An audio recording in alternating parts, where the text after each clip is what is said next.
Then Peter came to him and said, Lord, how often shall my brother sin against me, and I forgive him? Up to 7 times? Jesus said to him, I do not say to you up to 7 times, but up to 70 times 7.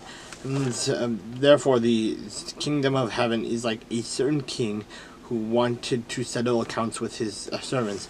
And when he had begun to settle accounts, he was brought to him who owed him 10,000 talents.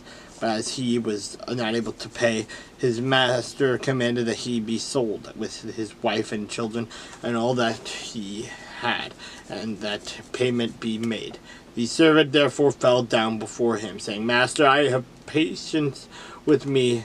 Have patience with me, and I will pay you all. Then the master of the servant was moved with compassion, released him, and forgave him the debt. But that servant went out and found one of his fellow servants who owed him 100 denarii, and he laid hands on him and took him by the throat, saying, Pay me about what you owe. And so his fellow servant fell down at his feet and begged him, saying, But have patience with me, and I will pay you all.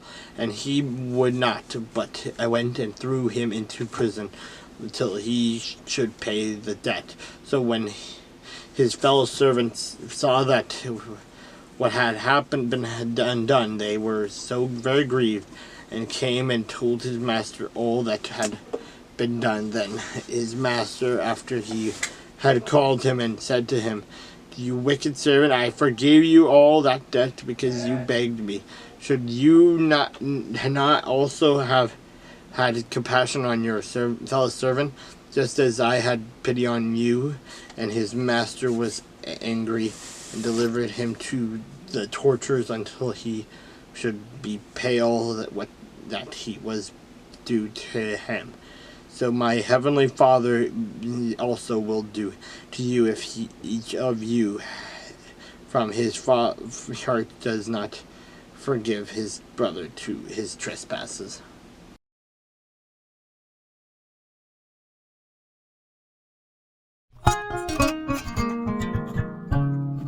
Then Zedekiah the son of Chenaanah went near and struck Micaiah on the cheek, and said, Which way did the Spirit from the Lord go from me to speak to you? And Micaiah said, Indeed, you shall see on that day when you go into an inner chamber to hide. Then this king of Israel said, Take Micaiah and return him to Amon, the governor of the city, and to the Joash, the king's son, and say, Thus says the Lord King, put this fellow in prison, and feed him with bread of affliction and water of affliction, until I return in peace. But Micaiah said, If you ever return in peace, the Lord has not spoken by me. And he said, Take heed, all you people.